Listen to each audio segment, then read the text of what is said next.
Sekitar 10 menit berikutnya, Kalue RH memberitahu Lu Yun apa yang terjadi padanya. Kanai menggunakan penyamaran kabeng untuk membawa Sasuang yang tidak menaruh curiga ke hutan belantara. Dia melancarkan serangan secara tiba-tiba. Meskipun dia tidak membunuhnya dengan satu pukulan dan posisinya sedikit lebih rendah, hal itu menimbulkan kerusakan parah pada Sasuang. Tepat ketika Kanai hendak menyelesaikan serangannya, Sasuang tiba-tiba membuka arloji sakunya. Pada saat itu, saya merasa dunia berputar dan kepala saya sangat pusing. Ketika dia sadar kembali, Sasuang telah lama menghilang. Ada bekas perkelahian di mana-mana, dan ada banyak luka yang tidak bisa dijelaskan di tubuhnya. Saya tidak tahu apa yang sedang terjadi, jadi saya tidak berani tinggal di sana untuk waktu yang lama, jadi saya segera pergi. Tetapi dalam perjalanan pulang, kekuatan yang gelisah dan tidak dapat dijelaskan mulai mengikis saraf dan kesadaran saya. Kamu harusnya tahu apa yang terjadi selanjutnya. Benar, Kakak RH, aku tidak menyakitimu barusan, kan? Ucap Kanai dengan perasaan bersalah dan prihatin. Bagus, RH melambaikan tangannya dengan acuh tak acuh. Sebaliknya, Lu Yun yang berada di samping berpikir keras setelah mendengarkan penjelasan Kanao. Menurut apa yang Kanai katakan, sosok gelap di luar tadi bukanlah Sasuang. Pergerakan sosok itu barusan sangat lincah sehingga tidak terlihat seperti dia terluka sama sekali. Jadi siapa cacing darah ini? Mengapa saya memiliki arloji saku Sasuang di tangan saya? Ada juga hal lain yang meragukan, Lu Yun telah menyaksikan kekuatan tempur Kao setelah dia kehilangan kendali. Bisakah Sasuang, yang terluka parah saat itu, benar-benar mampu menahannya? Dan lolos dengan utuh? Jawabannya jelas. Sepertinya, setelah Kao kehilangan kendali, cacing darah lain muncul. Sambil memukul mundurnya, Sasuang pergi. Lu Yun sampai pada kesimpulan awal. Dan cacing darah. RH seperti biksu setinggi 2 kaki, sedikit bingung. Itu pasti benar. Kekuatan cacing darah ini tidak rendah, dan dia tidak ingin menyakiti Kanai. Saat Lu Yun berbicara, dia melihat luka di tubuh Kanai. Meski lukanya rumit dan menyebar ke seluruh tubuh, semuanya menghindari titik vital, yang jelas dilakukan dengan sengaja. Siapakah cacing darah itu? Tidak hanya itu, ada pertanyaan lain yang membuat Lu Yun semakin gila, mengapa cacing darah tak dikenal ini datang ke sini? Apakah Anda di sini untuk memastikan apakah Kanai aman? Jika ini masalahnya, pihak lain sama sekali tidak perlu mencalonkan diri. Atau apakah Anda takut dengan aura RH? Bahkan Lu Yun kini curiga pihak lain sengaja meninggalkan arloji saku ini.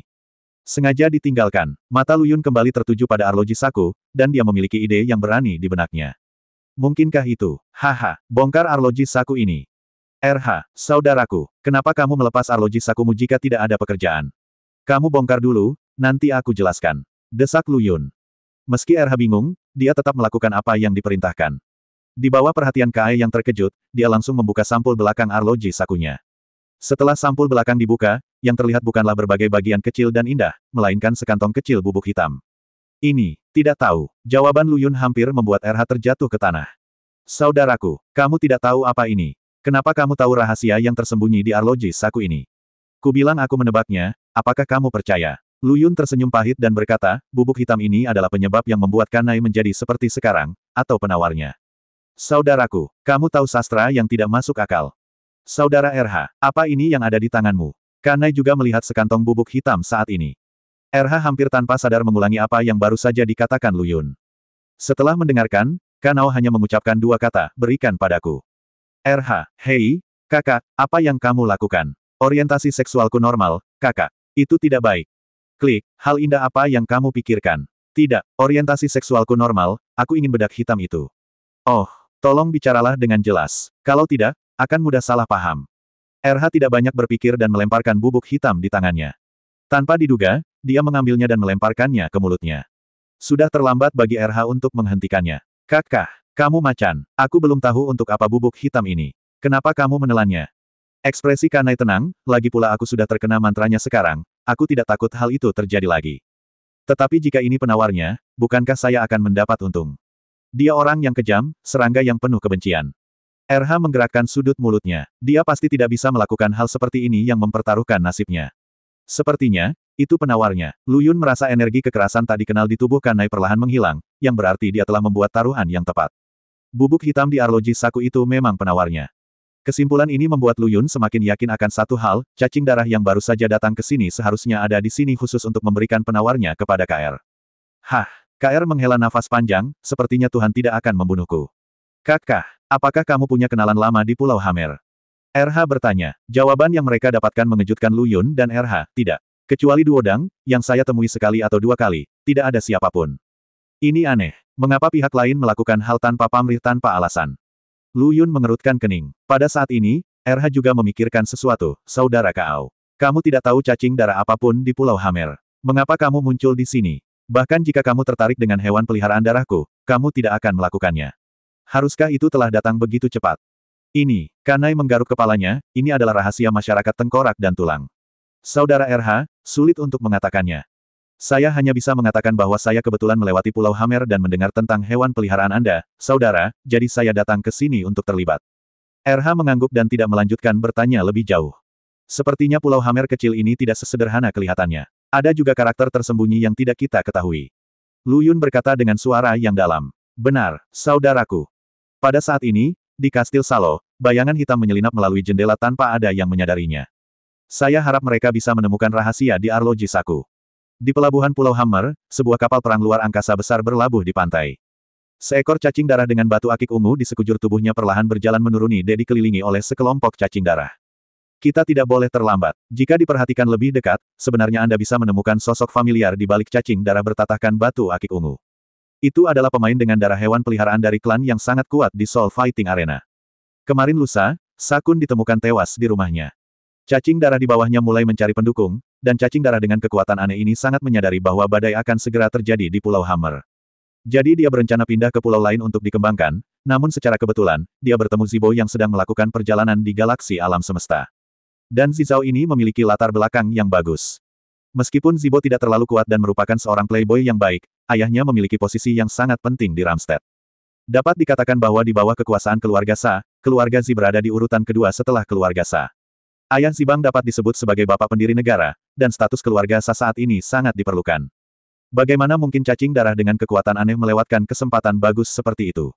Dia langsung menganggap apa yang terjadi di Pulau Hammer dan fakta bahwa dia memiliki hewan peliharaan berdarah dengan hukum petir sebagai petisi. Benar saja, hal itu membangkitkan minat Zibo. Namun, Lu Yun dan yang lainnya, yang tidak menyadarinya, tidak mengetahui bahwa awan gelap telah menyelimuti seluruh Pulau Hammer. Waktu berlalu, dan matahari terbit muncul dalam sekejap mata. Matahari menyinari daerah kumuh, membuat area yang identik dengan kotoran, kekacauan, dan kekacauan ini sedikit lebih cemerlang. Duodang yang berlari sepanjang malam, membuka pintu dengan tubuh lelahnya. Sebuah berita besar melanda setiap sudut Pulau Hammer seperti tsunami. Kabar tersebut mengungkap banyaknya perbuatan jahat dan kezaliman ketiga Bloodworm Saksia, bahkan menyalahkan segala sesuatu yang dilakukan Bloodworm seperti RH pada Dingke dan Dingding, sehingga menciptakan karakter yang enggan dieksploitasi dan berani melakukannya pahlawan perlawanan nasional. Untuk sementara waktu, ia memperoleh banyak penganut, dan beberapa penganut fanatik memujanya sebagai dewa. Aturan Ramster tentang pemilik pulau, selama mereka dapat memperoleh dukungan lebih dari 60% penduduk pulau, mereka dapat menjadi pemilik pulau. Berkat pemasaran Duodang, Dingding dan Dingke kini telah memenuhi persyaratan. Jika tidak ada kekuatan eksternal lain, pemilik Pulau Hammer berikutnya akan dipilih di antara mereka. Mendengarkan karnaval rakyat jelata di luar, Lu Yun dan orang lain di ruangan itu sedikit mengangkat sudut mulut mereka. Tapi saat dia bahagia, Kanai mengucapkan selamat tinggal, saudara RH, awalnya. Aku ingin membawamu kembali ke markas dan melindungimu dengan ketat. Bagaimanapun, darah hewan peliharaan yang kamu miliki sangatlah penting. Tapi sekarang aku juga punya misi yang harus aku selesaikan. Jadi, ucapkan selamat tinggal saja. Saudara Kanai, apakah kamu akan berangkat sekarang? RH sedikit terkejut. Awalnya dia ingin mengundang anggota masyarakat tengkorak dan tulang untuk pergi ke Kepulauan Fangbo bersamanya. Pulau Hammer sekarang berada di tangan saudara RH. Adapun cacing darahmu, aku telah mengirim orang-orangku untuk memblokir berita itu sebelumnya. Menurutku semuanya akan baik-baik saja dalam waktu singkat. Aku akan menjemputmu setelah misi ini selesai, saudara RH. Kemudian kita akan bekerja sama untuk mencapai tujuan permajaan. Kanai mengepalkan tangannya, kami akan mengucapkan selamat tinggal sekarang. Saudara RH. Berhati-hatilah di sepanjang jalan. Dia mengatakan bahwa dia jatuh cinta dengan pekerjaan ini, tetapi ketika RH mencoba membujuknya untuk tetap tinggal, itu agak sok. Ya, sampai jumpa lagi. Setelah mengatakan itu, dia meninggalkan ruangan tanpa menoleh ke belakang. Saat ini, hanya RH dan Duodang yang sedang berbaring di tempat tidur dan tertidur yang tersisa di kamar. Saudaraku, kapan kita berangkat? RH bertanya. Jika tidak terjadi apa-apa, kita akan berangkat malam ini. Lagi pula, besok adalah hari terakhir bulan ini. Ya, RH, dengarkan pengaturan kakak. Lu Yun sepertinya teringat sesuatu, benar. RH, bagaimana kita pergi? Ada bintang dan galaksi yang memisahkan pulau-pulau. Sepertinya kita bahkan tidak punya alat transportasi saat ini. Jangan khawatir, aku sudah memikirkan hal ini sejak lama. RH membalik tangannya, dan model perahu yang indah muncul di tangannya. Ini awalnya dikumpulkan dari Sa Xiao. Dengan perahu ini, kita bisa berenang di galaksi alam semesta. Tapi, Begitu Lu Yun berbicara, ekspresinya berubah menjadi serius, mengingatkan RH, bayangan hitam itu datang lagi tadi malam, RH. Baru saja, dalam jangkauan jiwa Lu Yun, jejak tanda jiwa tiba-tiba terdengar. Apa? RH langsung siap menyerang. Dia khawatir akan membiarkan pihak lain melarikan diri tadi malam. Apapun yang kamu katakan sekarang, aku akan membalas rasa maluku. Tepat ketika RH hendak menyerang, dia dihentikan oleh Lu Yun, tunggu sebentar. Dia sepertinya tidak menyadari bahwa kita telah menyadarinya. Jangan waspadai ular itu. Biarkan dia mendekat, dan itu tidak terjadi, terlambat untuk mengambil tindakan. Petik 2. RH mengangguk, dengarkan kakak. Tapi detik berikutnya, Lu Yun menyadari ada yang tidak beres. Melihat kepanikan pihak lain, sepertinya dia tidak ada di sini untuk menyelidiki, melainkan seperti dia melarikan diri. Tapi di balik kedok jiwa Lu Yun, tidak ada cacing darah mencurigakan lainnya. Saat ini, pihak lain telah tiba di depan gerbang, dan RH bergegas keluar sambil berteriak. Pencuri, mari kita lihat kemana kamu lari kali ini. Bang, cacing darah yang datang begitu ketakutan dengan teriakan keras RH hingga ia terkulai di depan pintu, matanya dipenuhi ketakutan. Ini terlihat membingungkan RH. Saudaraku, apakah kamu yakin dialah yang datang tadi malam? RH memandang cacing darah, yang mungkin berusia parubaya, dengan sikap menunggu dan melihat. Lu Yun juga sedikit bingung. Dia hanya bisa menggambarkan kedua orang itu sebagai orang yang sangat berbeda.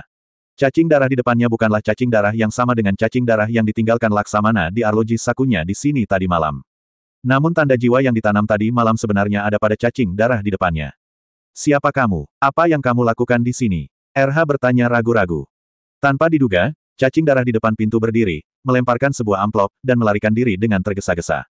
Jangan lari. RH tanpa sadar ingin mengejar, tapi dihentikan oleh Lu Yun, jangan buang energimu. RH, dia hanya seorang pembawa pesan. Jika kamu mengejar, kamu tidak akan bisa bertanya apa-apa. Hah, kakak, kenapa kamu begitu yakin? Lu Yun memandangi amplop di tanah dengan sungguh-sungguh, karena tanda jiwa yang saya tanam pada cacing darah tadi malam kini telah dipindahkan ke surat ini.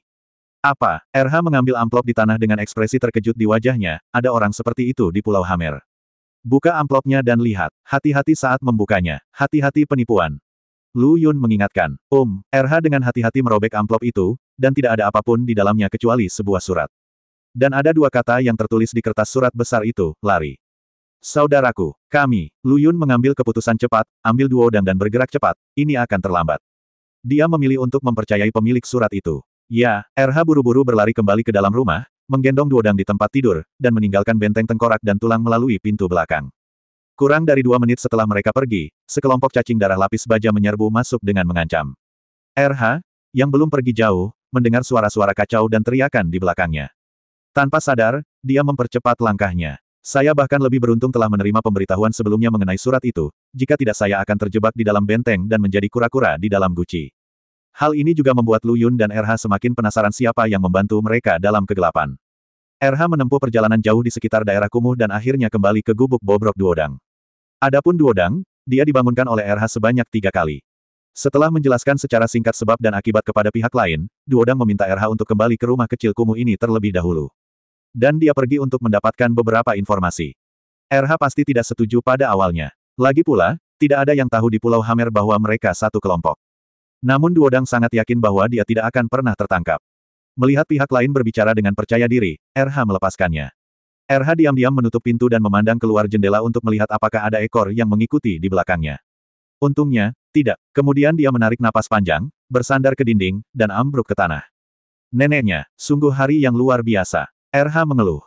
Tapi setelah berputar-putar di luar, RH dan Lu Yun tidak mendapatkan apa-apa. Mereka belajar satu hal dari percakapan orang yang lewat, siapa yang mengirimkan cacing darah yang mengelilingi mereka tadi. Aku pernah mendengar tentang si Bang ini. Dia adalah seorang playboy, tapi dia memiliki ayah yang kejam yang membantunya melakukan kejahatan. RH mengertakkan gigi dan berkata, jika bukan karena pengkhianat ini, mungkin garis keturunan Zan kita tidak akan berakhir seperti ini. Gelombang kebencian yang luar biasa muncul dari RH, dan kebencian terhadap kehancuran keluarga tidak dapat didamaikan. Tenang, RH, sekarang bukan waktunya bersikap impulsif. Lu Yun menegur. Pada saat ini, sering terdengar ketukan di pintu. Bum bum bum, ledakan, ledakan, 3 panjang dan 2 pendek, itu duodang. RH dengan cepat melangkah maju dan membuka pintu, dan duodang memang berdiri di luar pintu. Tidak hanya duodang, tapi juga 2 serangga, Ding-Ding dan Dingke. Rupanya duodang baru saja pergi untuk mengguncang orang. Bagaimana kabarmu? Apa yang kamu temukan? RH memasukkan orang itu ke dalam rumah. Aduh, duodang, yang sedang duduk di tempat tidur, menghela nafas, keberhasilannya gagal karena beritanya bocor. Orang ini ada di sini untukmu. Nak. Bunuh saja dia. RH berkata dengan nada meremehkan bahwa dengan kekuatannya saat ini, dia benar-benar tidak menganggap serius Kalami seperti Zibo. Nak, Zibang ini berbeda dari Sa Xiao. Aku khawatir kali ini tidak akan terselesaikan secara langsung. Duodang berkata dengan mata yang dalam, bunuh Zibo. Karakter ayah bajingannya pasti akan mengirim lebih banyak master ke sana. Bagaimana caramu menghadapinya? Saya, RH jelas dibutakan oleh kebencian. Duodang kemudian berkata, Nak, kamu harus memperhatikan satu hal, yaitu fakta bahwa darah hewan peliharaanmu dari hukum petir dan petir telah bocor, dan banyak yang akan menyebar ke setiap sudut Ramstead. Petik 2. Ketika saatnya tiba, akan ada aliran kekuatan yang datang untuk memperjuangkan mereka. Apakah kamu yakin bisa membunuh mereka hanya dengan satu cacing darah? RH benar-benar diam kali ini. Semuanya mulai sekarang terserah aku. Duodang melirik ketiga cacing darah di ruangan itu. Nak, biarkan Dingding membawamu pergi dari Pulau Hammer. Ding, misimu adalah menggunakan semua saluran yang kamu miliki untuk menyebarkan berita ini secepat mungkin. Nak, hanya dengan cara ini kami tidak hanya dapat melindungi keselamatanmu, tetapi juga membingungkan musuh yang datang setelah mendengar berita tersebut. RH, dilihat dari situasi saat ini, metode Duodang adalah solusi terbaik. Lu Yun juga membujuk RH untuk datang. Dan tepat pada waktunya, kita juga berencana meninggalkan Pulau Hammer malam ini kan. Kepulauan Fangbo ada di depan kan. Sekarang kita tinggal memajukan jadwalnya. Tapi, saudaraku, RH masih ragu-ragu, saya bukan lagi orang yang tidak berguna seperti dulu. Sekarang saya telah membangkitkan garis keturunan perang, mengapa saya tidak bisa menyatakan perang saja dengan garis keturunan keluarga Sa? Saya yakin selama saya angkat tangan, pasti akan banyak orang tua yang akan mengikuti saya. Mengapa bersembunyi di Tibet dan hidup seperti tikus? Haha, aku bisa memahami perasaan tidak berguna ini, tapi kamu harus memahami satu hal, mudah patah jika terlalu kuat. Bahkan jika kamu mengangkat tanganmu, banyak pasukan lama akan meresponmu, mengikutimu, dan bertarung untukmu, tapi itu juga akan memakan waktu untuk mengumpulkan mereka, dan juga akan membutuhkan waktu bagi mereka untuk mengumpulkan bawahannya. Kamu harus melakukannya mempertimbangkan hal ini. Jika kamu mempersiapkannya dengan tergesa-gesa, itu hanya akan penuh celah, seperti sepiring pasir lepas. Ia bahkan tidak akan menunggu garis keturunan klan Sa untuk membunuh, dan ia akan dikalahkan tanpa menyerang. Daripada melakukan ini, lebih baik biarkan Duodang, cacing darah yang mengetahui identitas aslimu, melakukan ini untuk membantumu mengumpulkan pasukan lama dan mempersiapkan pasukan. Jika waktunya tepat, hancurkan dengan satu kalimat dan tangkap Saklan karena terkejut. RH mengangguk. Meskipun RH dapat mendengarkan kata-kata Duodang, dia masih sedikit tidak puas. Namun, Lu Yun berbeda. Berkali-kali berbagi suka dan duka telah membuat RH secara tidak sadar bergantung pada Lu Yun. Dia bahkan menuruti kata-katanya. Hal berikutnya jauh lebih sederhana. RH mengusir Dingding dan Dingke dan memberitahu Duodang sendirian tentang rencana Lu Yun. Duodang Na yang bersemangat tidak mau melakukannya, dan bersumpah akan menyelesaikan tugasnya. Segala sesuatu setelah itu terjadi dengan tertib sesuai rencana Duodang. Meskipun ada pasukan Zibo yang berpatroli dan mencari di pulau itu, tidak mudah menghadapi orang-orang seperti Duodang dan Dingding yang selalu berada dalam lingkaran hitam dan putih. Ditambah dengan familiarnya medan Pulau Hammer, pasukan pun sedang terburu-buru. Dingding bahkan membawa RH dengan megahnya dan berangkat dari pelabuhan tempat Zibo mendarat di pulau itu. Tak satu pun tentara, Sue Zong, yang memegang potret RH, menemukannya. Dengan cara ini, RH dan Lu Yun meninggalkan Pulau Hammer karena malu, yang seharusnya menjadi markas pertama mereka di Ramster, dengan cara yang hampir seperti melarikan diri. Tunggu, aku pasti akan kembali. RH memandang Pulau Hammer yang hanya berupa bayangan, dan berkata dengan percaya diri. Dan bukan hanya mereka berdua yang sama-sama merasa malu, ada juga sekelompok orang di dunia atas, dan keadaan mereka saat ini bahkan lebih buruk lagi. Dia benar-benar tetua agung dan tetua aula leluhur dari keluarga Situ yang pergi ke tempat misterius dan bersumpah untuk menjatuhkan senjata dunia ketujuh, Kota Langit. Kedua orang ini bisa dikatakan sebagai kekuatan tempur tertinggi dari keluarga Situ, namun kini sekujur tubuh mereka dipenuhi luka dan nafas mereka lemah hari itu. Terutama tetua tertua dari keluarga Situ, tangannya tidak ditemukan. Mau bagaimana lagi, di sela-sela rambut mereka yang berantakan, samar-samar kamu bisa melihat tulisan besar, budak terpampang di dahi mereka. Tiba-tiba, kekuatan tak kasat mata menimpa mereka berdua, dan mereka ditendang seperti bola. Jie, apakah ini alam atas? Udaranya segar banget. Seorang lelaki kuat dengan tanduk seperti kambing di kepalanya tertawa dan berkata, dialah yang baru saja mengusir kedua tetua keluarga Situ. Setelah seharian berlayar, Lu Yun yang sedang berjongkok di haluan kapal, akhirnya samar-samar melihat pulau-pulau di kejauhan. Kapal ini berbeda, bahkan tidak sedikit lebih cepat dari cangkang kura-kura Dingding. Lu Yun menghela nafas. Mereka tidak mengirim Dingding jauh-jauh, bukan hanya karena kecepatan cangkang penyu Dingding terlalu lambat, tetapi juga karena semakin jauh dari Pulau Hammer, semakin berbahaya lautan bintang alam semesta. Jika Dingding diantar sepanjang jalan, dia mungkin akan mati dalam perjalanan pulang ketika dia kembali. Apakah Kepulauan Fangbo ada di depan? Lu Yun bertanya. Tidak, Lu Yun. Lalu apa yang kita lakukan di pulau ini? Karena pulau ini adalah pulau besar terdekat dengan Pulau Hammer, kamu bisa menaiki susunan teleportasi. RH menjelaskan, kalau kita berlayar ke sana saja, meski perjalanan lancar dan tidak terjadi apa-apa, akan memakan waktu kurang dari setengah bulan. Lagi pula, Kepulauan Fangbo belum tentu jauh dari Pulau Hammer. Duduk di susunan teleportasi bisa mempersingkat waktu ini. Lu Yun mengangguk, jadi, kamu sangat ahli dalam hal itu. Saat kami berbicara, kapal sudah berlabuh. Setelah membayar sejumlah biaya dermaga, RH mendarat. Pada saat ini, RH, agar tidak dikenali dan menimbulkan masalah yang tidak perlu, telah mengubah wajahnya. Dengan adanya ikan yin dan yang serta api aneh di sekitarnya, hal semacam ini tidaklah mudah. Setelah mendarat di pulau itu, dia secara acak menemukan cacing darah dan menanyakan tentang lokasi umum susunan teleportasi, lalu RH meninggalkan dermaga. Bisa dikatakan tujuannya jelas dan tidak ada waktu yang terbuang. Namun tidak lama setelah RH pergi, orang-orang di dermaga tempat dia mendarat mulai pergi satu persatu.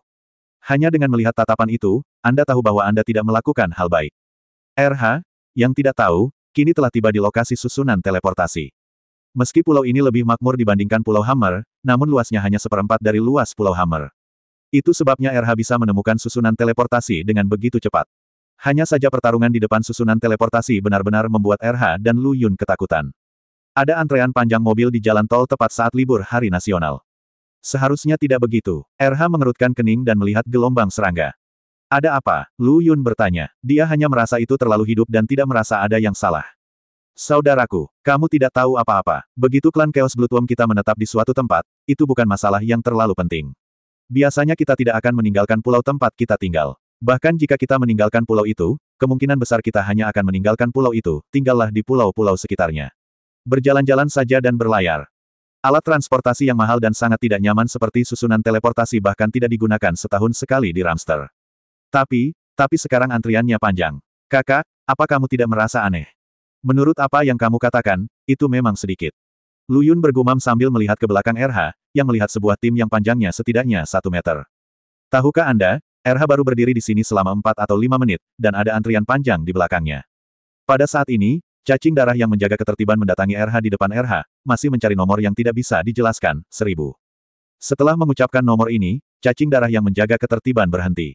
Sebuah tangan besar menepuk bahu RH dan berteriak kepada tim di belakang RH, semua orang di belakang anak ini harus bubar. Kuota susunan teleportasi hari ini sudah penuh. Cacing darah yang berbaris di belakang RH semuanya mengobrol dan mencemooh, dengan ekspresi kengganan di wajah mereka. Adapun RH, dia sangat terkejut, karena dia tahu dari membaca buku-buku kuno bahwa meskipun susunan teleportasi ini dibuat sejak lama, mereka sangat kuat, dan batas atas penggunaan sehari-hari telah mencapai batas sebelumnya. Namun kini setelah batas pemakaiannya tercapai, bagaimana RH tidak kaget? Saya juga semakin menyadari bahwa masalah ini agak rumit. Saat RH sedang berpikir, dia tiba-tiba merasakan bahunya tenggelam. RH tanpa sadar memandangi cacing darah di sampingnya yang menjaga ketertiban, dengan kebingungan di matanya. Nak, kamu dari luar kota. Biaya penggunaan susunan teleportasi tidak 1000 tahun yang lalu. Apakah kamu punya cukup koin darah? Berapa harganya? RH bertanya. 100.000 koin darah. Puff, 100.000 koin darah. RH tidak dapat mempercayai telinganya. Kamu harus tahu bahwa harga susunan teleportasi normal berkisar antara 100 hingga 1000 koin darah. Untuk pulau kecil ini, RH memperkirakan biaya susunan teleportasi asli tidak akan pernah melebihi 200 koin darah. Sekarang dijamin 100 kali lipat. Jika tidak, keluar dari sini dan jangan menghalangi cacing darah lainnya. Cacing darah yang menjaga ketertiban mendesak dengan tidak sabar. Benar, jangan menempati jamban dan jangan buang air besar. Segera setelah itu, RH juga mendengar keluhan yang tidak menyenangkan. Brengsek, RH menoleh ke belakang dan hampir kehilangan matanya.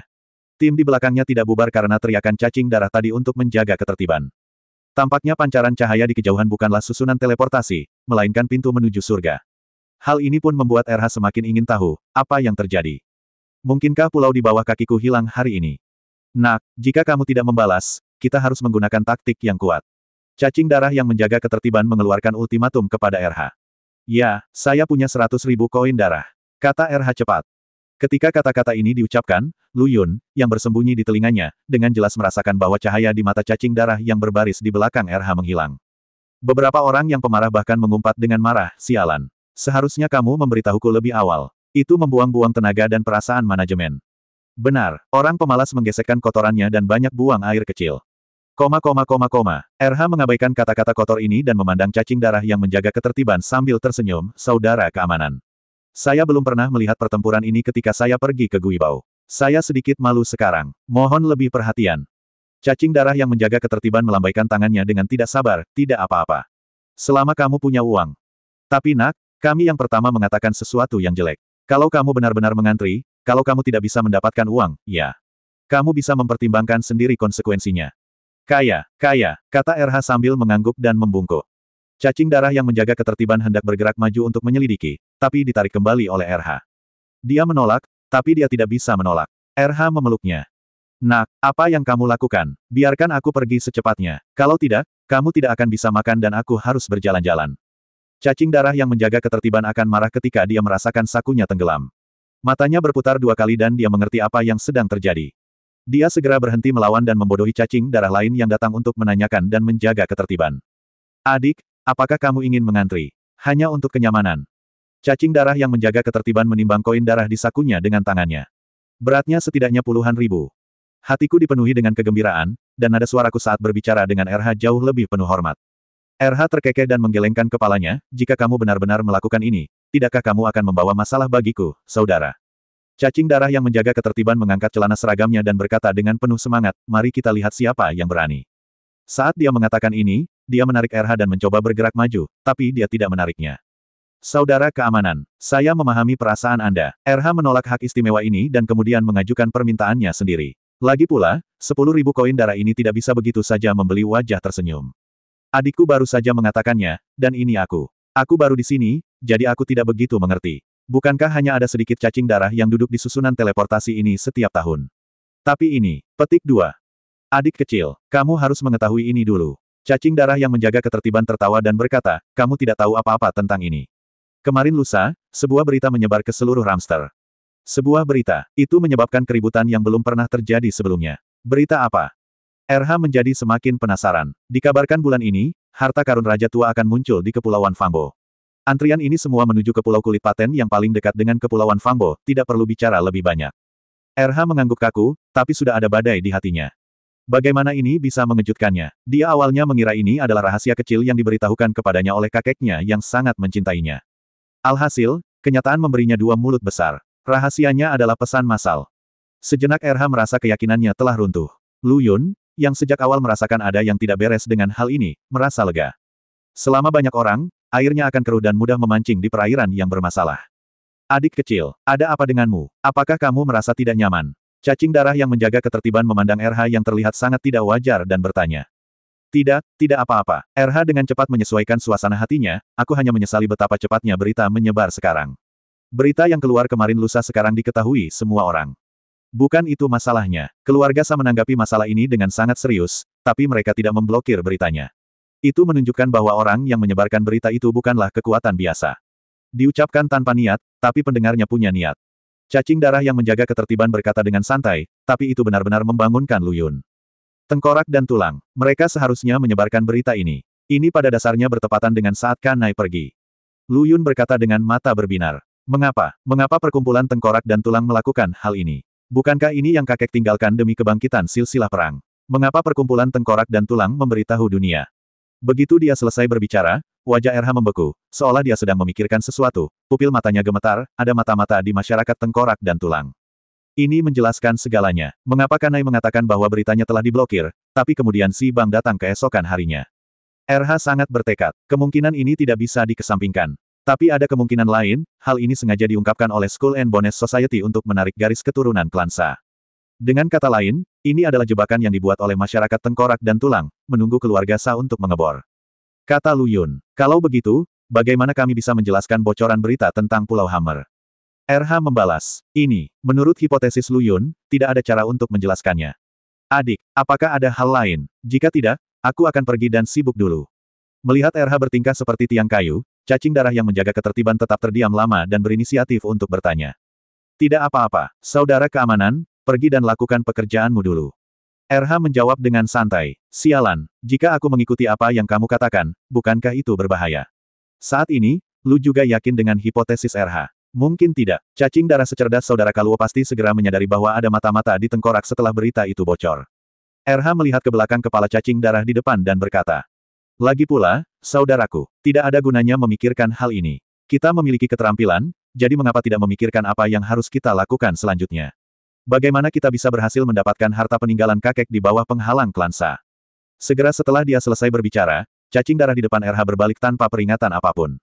RH terhuyung ketakutan dan hampir melewatkan Domiruo versi cacing darah. Adik, tolong bantu saya bertanya kepada tim di belakang Anda apakah ada yang ingin membeli kualifikasi.